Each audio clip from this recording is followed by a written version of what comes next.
แล้วก็ตอนเช้าวันนี้อีกวันที่22เดือน12 3,260,000เนาะตัวนี้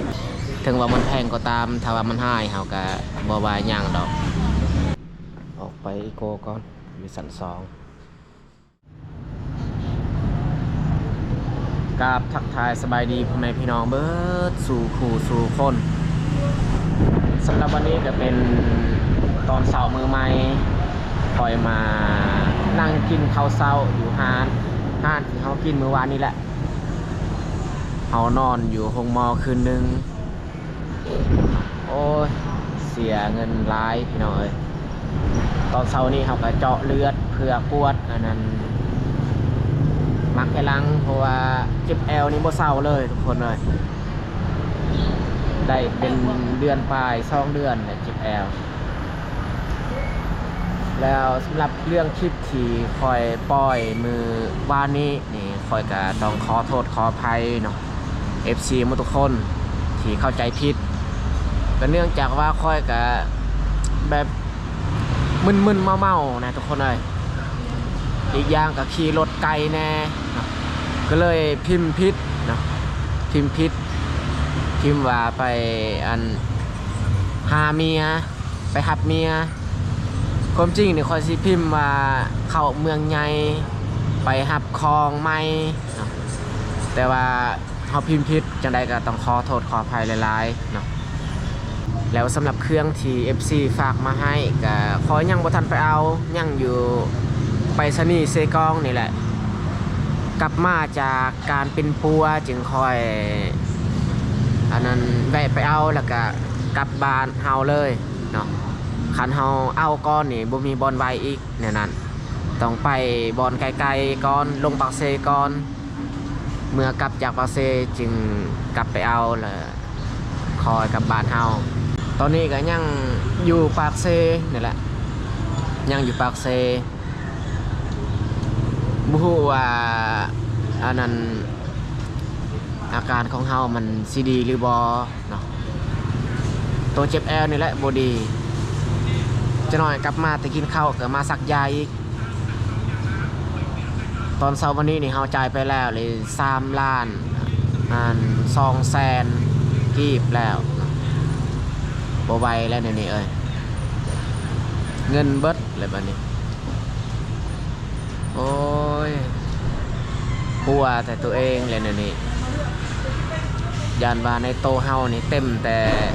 ขยาดแสงลายที่สุดแบบว่ารู้สึกว่าอ่อนเพลียเนาะแล้วคอมเมนต์ของ PPFC คอมเมนต์มากอะเฮาก็บ่ได้ตอบเนาะแบบว่ามันสับสนแน่ทุกคนเลยมึนหัวเจ็บแอลนอนก็รู้สึกว่าเจ็บคือกันแห้งนั่งนี่บ่ได้เลยอันนี้เขาพยายามได้พยายามนั่งรถจากบ้านไปหาเซกองแล้วก็แต่เซกองหาปากเซกรู้สึกว่าปวดแห้งย้อนว่าเป็นไข้ลังนี่แหละแต่เขายังบ่ทันฮู้ผลกวดตอนเช้าเขาเจาะเลือดมื้ออื่นจึงฮู้ผลกวดเปล่าเป็นจังใดแท้ปีนี้นี่อาจจะเสียเงินหลายที่สุดนะทางกายนี่อ่อนแอนะนับมือนับแย่ลงเลยทุกคนเอ้ยนี่ข้าวผัดข้าวสั่งสำหรับตอนเช้าวันนี้กินข้าวผัดใส่กุ้งแล้วก็มีน้ำสดมีหมักแตงอีกถ้าจะเอาไว้มาทุกคนมากินข้าวเช้าน้ำกัน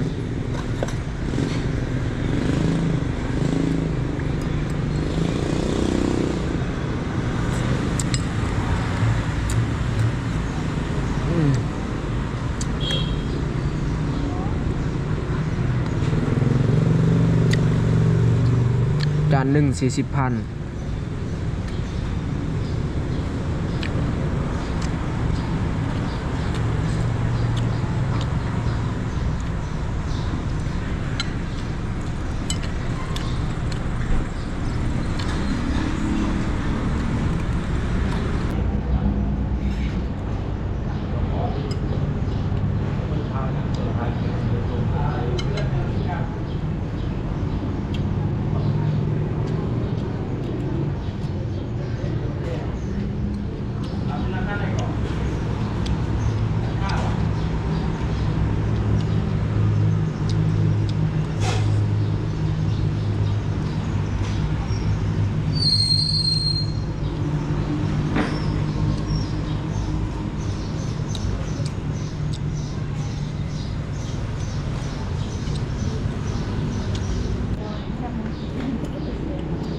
ผัดนี่ครับกินบ่เบิดทุกคนเลยเข้ากับเฮาบ่อยากปานใดกินน้อยนึงสดแต่น้ำแกงนี่เบิดกินได้น้อยเดียว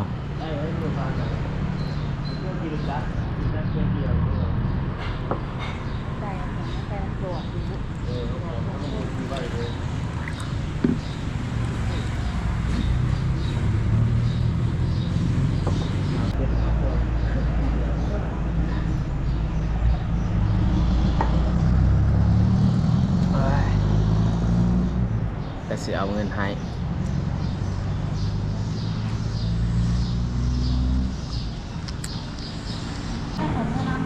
40,000 กีบ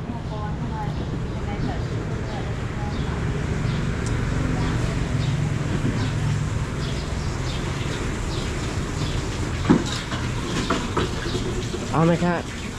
เงินเลย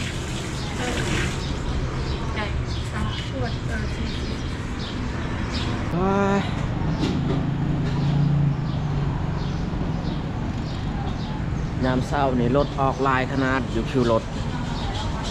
คอยย่างมากเมื่อคืนนี้นี่รถบลายปันไดตอนเช้าในลาย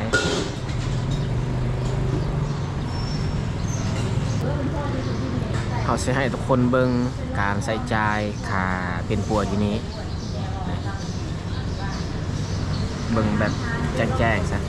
อันนี้ค่าใส่ใจ2 เทื่อโอนแล้วนี่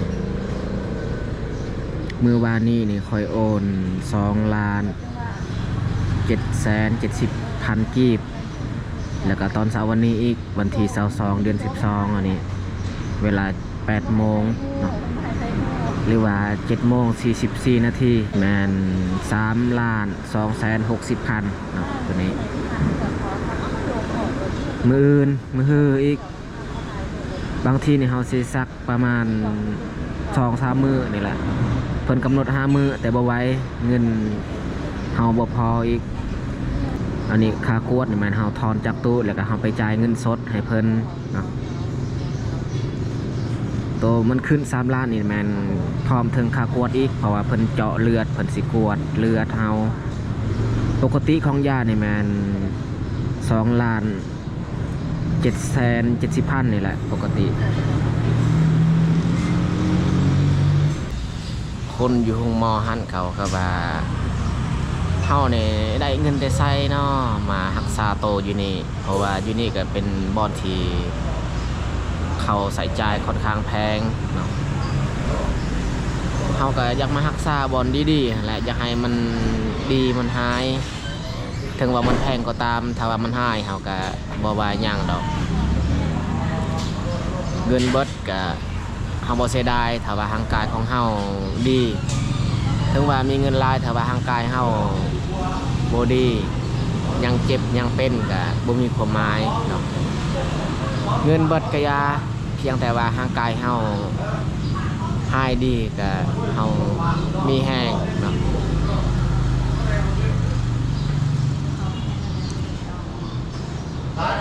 มันแต่เฮาสิย่างกลับไปโรงหมอไปส่งยาต่ออีก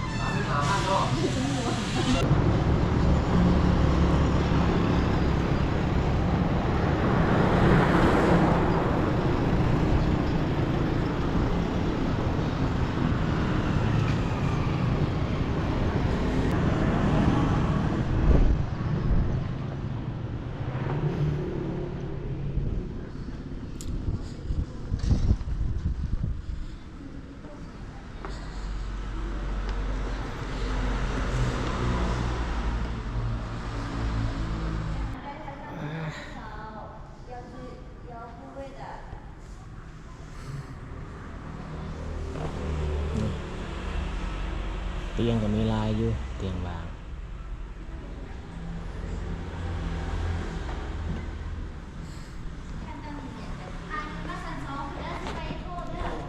rồi